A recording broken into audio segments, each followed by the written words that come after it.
tal? ¿Cómo están? Bienvenidos a nuestra conexión global de este fin de semana para compartir reportajes realizados en todo el mundo. Vamos a hablar de las detenciones que se produjeron en varias partes del planeta en las manifestaciones obreras del 1 de mayo. Hablando de trabajo, también cómo se reduce la esperanza de vida para mexicanos que ejercen los oficios más duros. Hablando de México, lo que ocurre en términos de inmigración allí y de cómo se forman guetos de migrantes africanos en el país.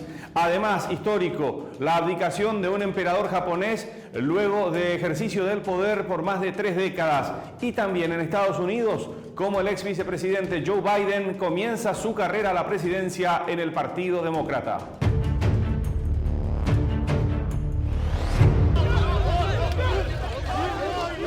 Trabajadores de diversos países alrededor del mundo marcharon el 1 de mayo. En muchos casos las manifestaciones terminaron con arrestos y choques con la policía.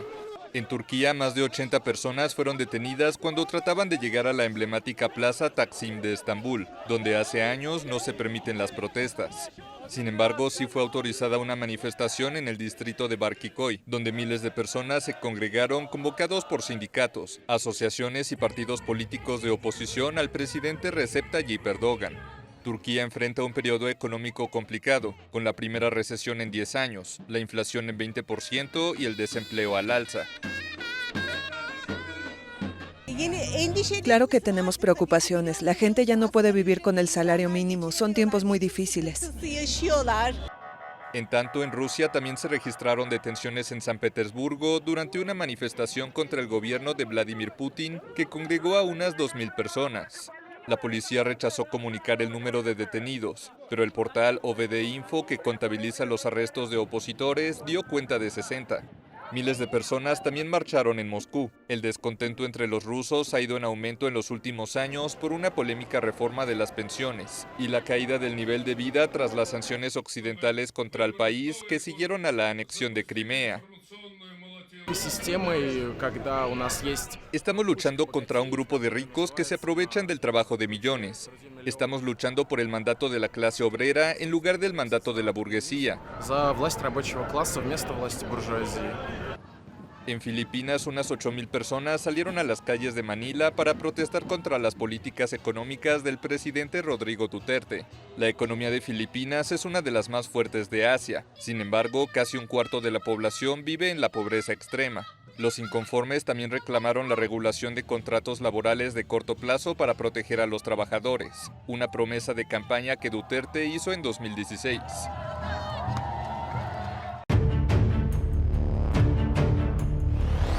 En el marco de un día festivo como es el Día del Trabajo, que se celebra el 1 de mayo, expertas mexicanas alertaron sobre los riesgos que conllevan ciertas labores. Desempeñarse en el área de la construcción o la minería e incluso atender un puesto ambulante atentan contra la esperanza de vida de los ciudadanos, muchos de los cuales se ven forzados a realizar estas tareas para conseguir el sustento diario. Según la encargada del Servicio de Medicina del Deporte del Hospital Juárez de la capital mexicana, Dolores Enciso, los trabajos que requieren grandes esfuerzos desde la juventud, como el de los obreros, puede disminuir de 5 hasta 20 años la esperanza de vida. Gente que llega de la provincia a México a trabajar, a la ciudad, pues tienen entre 14 y 15 años, en donde el esqueleto aún no termina de formarse o de calcificarse o de crecer, y ya le ponen cargas con grandes esfuerzos, como puede ser el doble de su peso corporal o aún más. En ese momento se pueden empezar a presentar microtraumatismos que la persona los pasa desapercibidos. No presentan ninguna molestia, pero ya las lesiones tanto articulares como a nivel de ligamentos se van a ir dando. La baja paga y los largos horarios en este oficio traen consigo además una diferencia alimenticia, pues el acceso y el tiempo para comida saludable es reducido. Así lo asegura Leobardo Gómez, un obrero de 45 años. Lo que está al alcance, ¿no?, de cada quien, porque uno que no quisiera pues irse a un restaurante y comer bien, ¿no? Pero desafortunadamente con el sueldo que están pues ahorita manejando, pues no alcanza. Dicho fenómeno es alarmante, pues según la nutrióloga clínica Yuritsi Luna del Hospital Juárez, los malos hábitos alimenticios ocasionan la aparición de enfermedades como la diabetes, una epidemia que constituye la principal causa de muerte en México. La diabetes no duele, no es una enfermedad que cause dolor.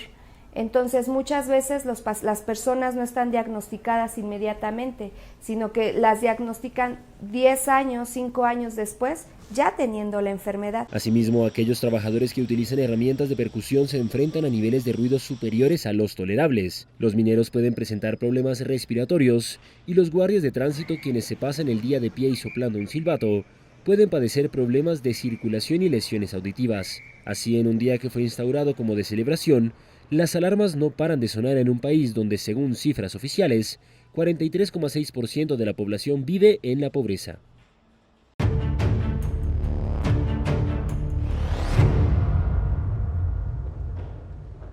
La primera abdicación de la historia japonesa en más de 2 siglos se oficializó el martes. El emperador Akihito concluyó las ceremonias protocolarias cediendo el trono del crisantemo a su hijo mayor Naruhito. A la medianoche dará comienzo el año 1 de la nueva era imperial Reiwa, o Bella Armonía en japonés, después de 3 décadas de la era Heisei, que significa logrando paz. La ceremonia principal tuvo lugar a las 17 horas locales en el Salón del Pino, donde Akihito pronunció un breve discurso en el que agradeció a la población su apoyo. Voy a orar por la paz y la felicidad de toda la gente en Japón y alrededor del mundo.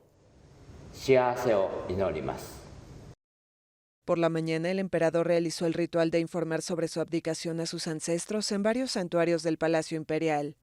Una ley de excepción hecha a medida para Akihito le permitió ceder el puesto en vida después de 3 décadas. Además, fue el gobierno el que decidió la fecha de abdicación y el proceso completo que lo rodea sin dar voto a la familia. Habrá más actos con motivo del traspaso del trono a lo largo de los próximos meses, sobre todo en otoño, con la asistencia de jefes de Estado y numerosas personalidades. Los japoneses celebran unos festejos históricos y casi inéditos porque esta vez la nación no está de luto por el deceso de un soberano. Akihito y su esposa Machiko realizaron esta semana sus últimas peregrinaciones en el país, sobre todo para reconfortar a los damnificados tras las catástrofes naturales de la era de su reinado. A la medianoche se convertirán en emperador y emperatriz eméritos. Escuchando las historias de muchas personas, creo que nunca deberíamos ir a la guerra de nuevo. Y respecto a eso, el actual emperador simbolizó paz. Así que estoy algo triste, pero creo que el próximo emperador seguirá su legado. En verdad lo creo. Naruhito promete seguir los pasos de su padre. Ha dejado claro que continuará obrando para que las generaciones futuras conozcan los abusos cometidos por Japón durante la guerra y apoyando a las víctimas de catástrofes naturales.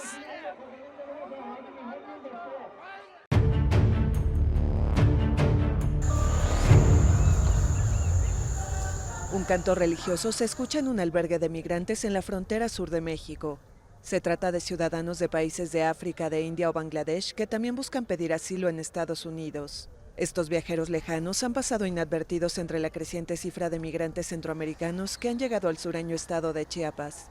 Autoridades mexicanas tienen contenidos a varios de ellos en la Feria Mesoamericana, una instalación migratoria alterna en un parque de Tapachula. También esperan una visa que les permita seguir su camino, aunque el gobierno mexicano ha dicho que ahora otorga el documento más selectivamente y varias personas pasan semanas esperándolo.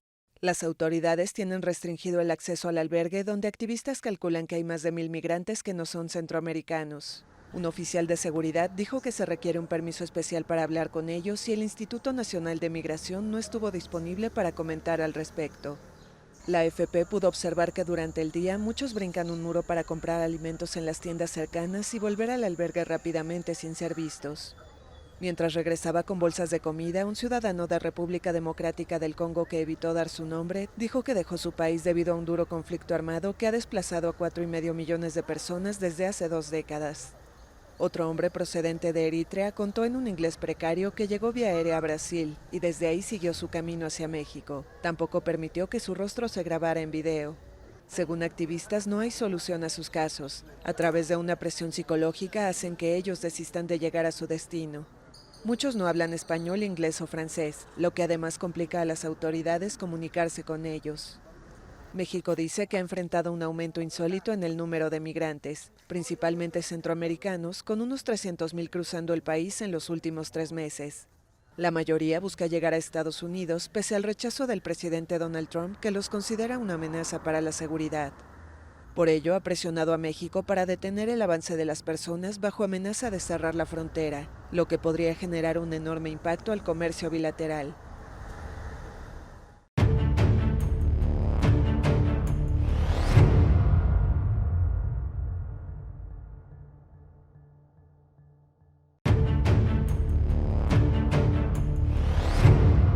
Y en esta segunda parte de nuestra conexión global vamos a hablar, entre otras cosas, de un pequeño pedazo de Cuba en la frontera entre México y Estados Unidos. Además de cómo sobrevive una tribu indígena en la Amazonía brasileña. También, finalmente, la discusión en torno a un tradicional elemento de la gastronomía francesa.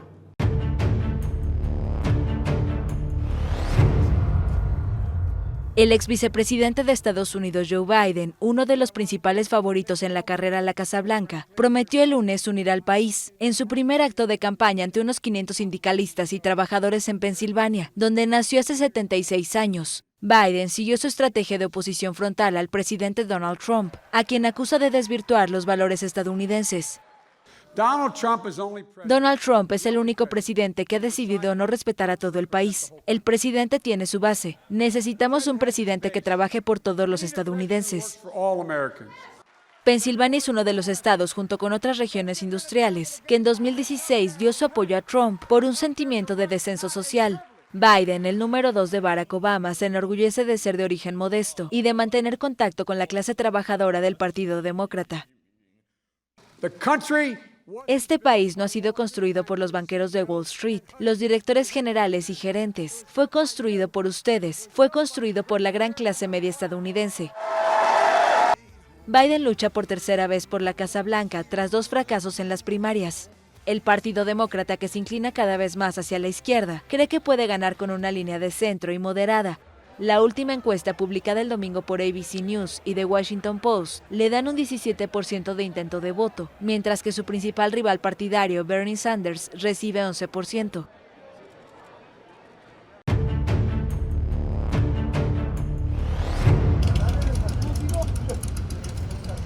La frontera entre México y Estados Unidos está tomando un inesperado aire caribeño.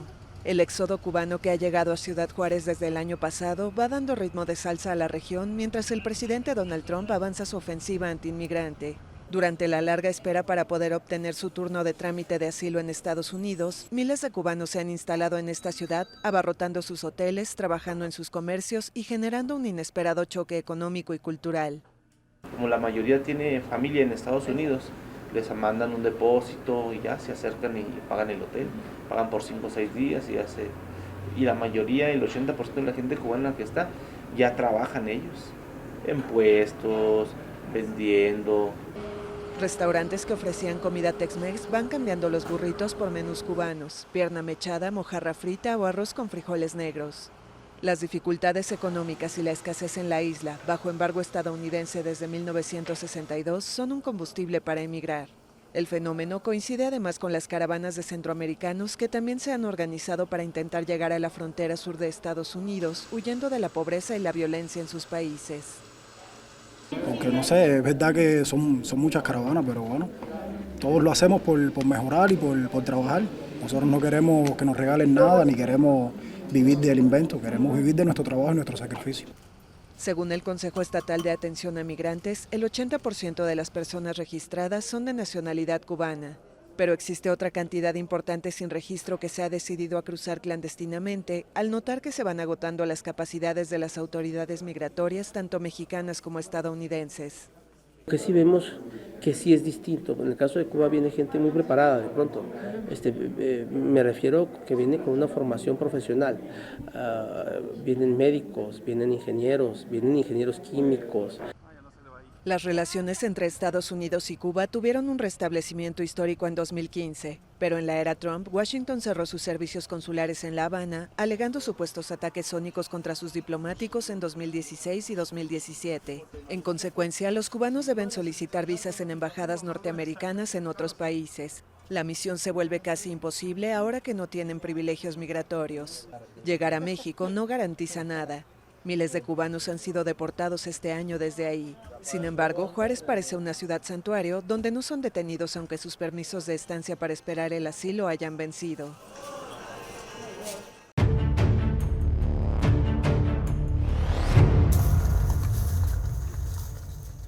En el corazón de la Amazonía brasileña, los indígenas Arara distan de ser un cliché de indios semidesnudos y emplumados, pero permanecen fuertemente apegados a su cultura y su territorio en el estado de Pará, al norte del país.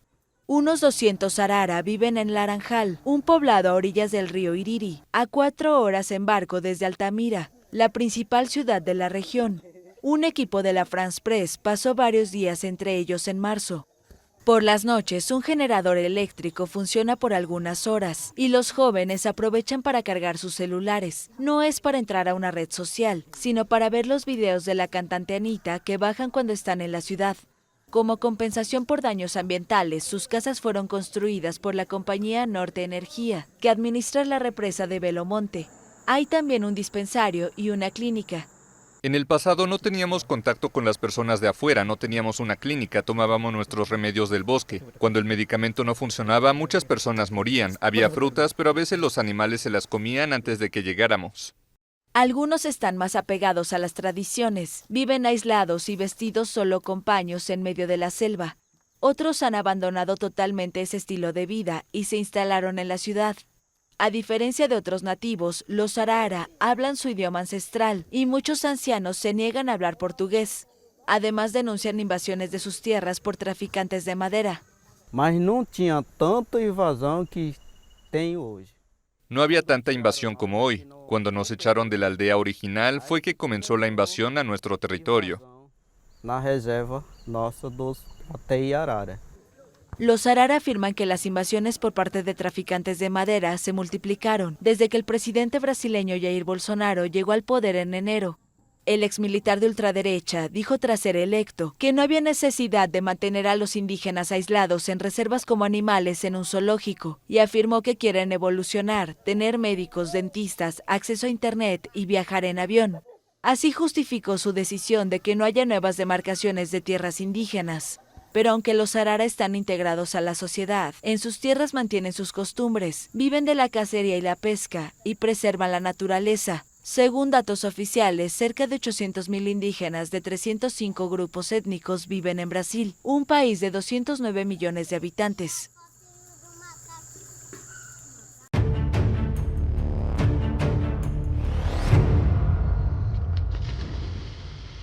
Aficionados al submarinismo llegan de todo el mundo para admirar las profundidades del Mar Rojo.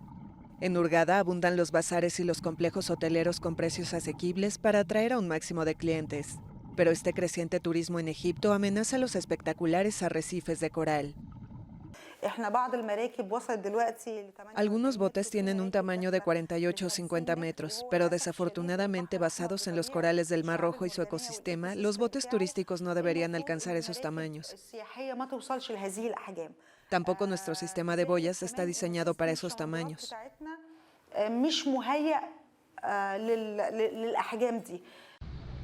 Otras asociaciones ambientalistas también han tomado cartas en el asunto.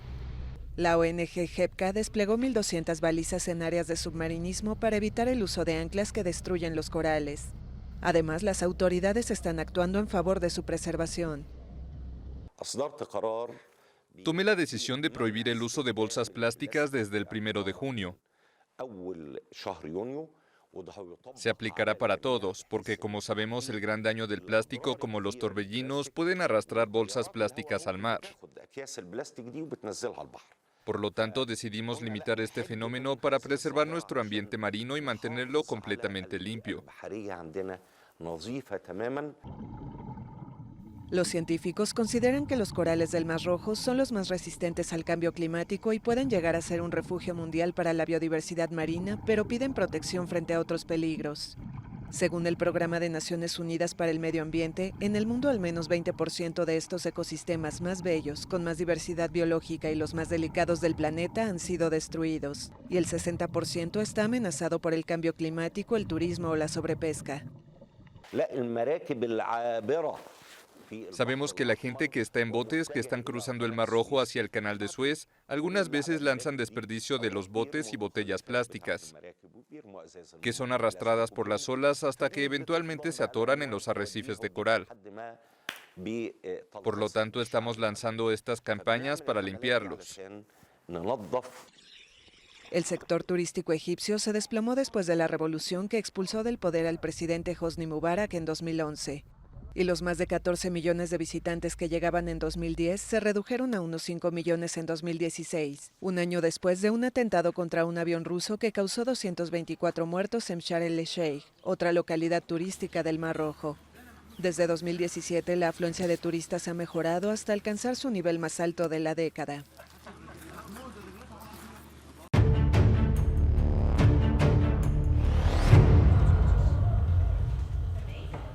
Estas tortugas se enfrentan a un futuro incierto. Su hogar, el Museo de Tortugas Vivas de Singapur, fue relocalizado debido a planes de urbanización del gobierno. La propietaria del lugar, Connie Tan, gastó unos $185,000 para conseguir el nuevo sitio, por el que solo obtuvo un contrato de alquiler de 2 años. Fue tedioso moverlas, era preocupante porque no sabíamos cómo afectaría la mudanza a las tortugas. Y sí, hubo muchas heridas. Al principio, cuando llegamos, las tortugas se comportaban completamente diferente. En su momento de apogeo, el museo albergaba unos 1,000 ejemplares y recibió el récord mundial Guinness a la mayor colección de tortugas y artículos sobre estas. Actualmente, unas 700 tortugas viven en el nuevo sitio en Yishun, un área residencial alejada de los principales puntos de interés turístico en Singapur.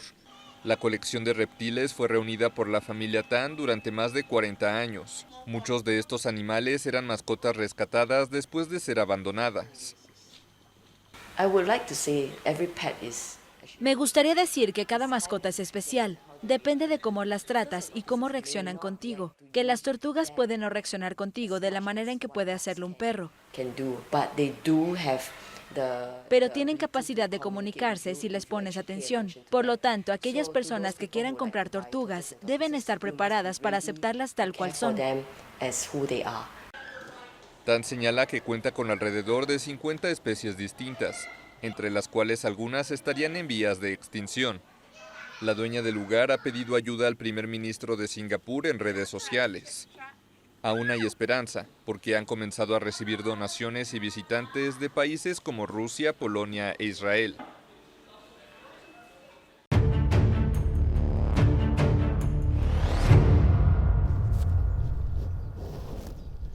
La leche de estas vacas de Normandía servirá para elaborar camembert. El queso, joya de la culinaria francesa, se encuentra actualmente en el centro del debate, ante la propuesta de establecer nuevas reglas para su fabricación. Elaborado desde el siglo XVIII con leche cruda, el queso camembert podría incluir desde 2021, bajo su sello de denominación de origen protegida, la fabricación con leche pasteurizada. Eso permitirá también que el camembert que actualmente es fabricado en Normandía se convierta en camembert de Normandía, con una mejora cualitativa por la presencia de vacas normandas en todos los rebaños, por el pastoreo obligatorio, por la ausencia de los alimentos transgénicos para las vacas y también el regreso de la receta semiláctica semicuajo. Es verdad que con la introducción de la pasteurización en la receta original, cuando ves la producción mundial y quesos con denominación de origen, hay algunos quesos que usan la pasteurización. ¿Por qué el camembert no? Los defensores de incluir la leche pasteurizada apuestan a una mayor producción que dé oportunidad por igual a todos los agricultores, grandes productores y artesanos. Pero los más puristas están convencidos de que los gigantes lácteos serán los únicos beneficiados. Además, los detractores del uso de leche pasteurizada consideran que el camembert corre el riesgo de convertirse en un queso blando vulgar e insípido. Las apelaciones de origen protegido están hechas justamente para proteger el proceso sin importar las leyes del mercado. Es un decreto público para las generaciones futuras que en 50-100 años puedan seguir comiendo un camembert con leche cruda. Hoy lo que proponemos como solución es la sobrevivencia del camembert con leche cruda y no estoy de acuerdo. Hay que proponer una dinamización en el sector lácteo de la denominación de origen con una buena remuneración para los granjeros. Leche cruda que sea ordeñada a mano. Eso significa más empleos manuales. Y hay que crear una zona protegida con especificaciones a los industriales. Hoy en día existen 10 productores con denominación de origen controlada que fabrican 5.500 toneladas de camembert por año. frente a 60.000 toneladas para productos genéricos que cuestan 2 veces menos.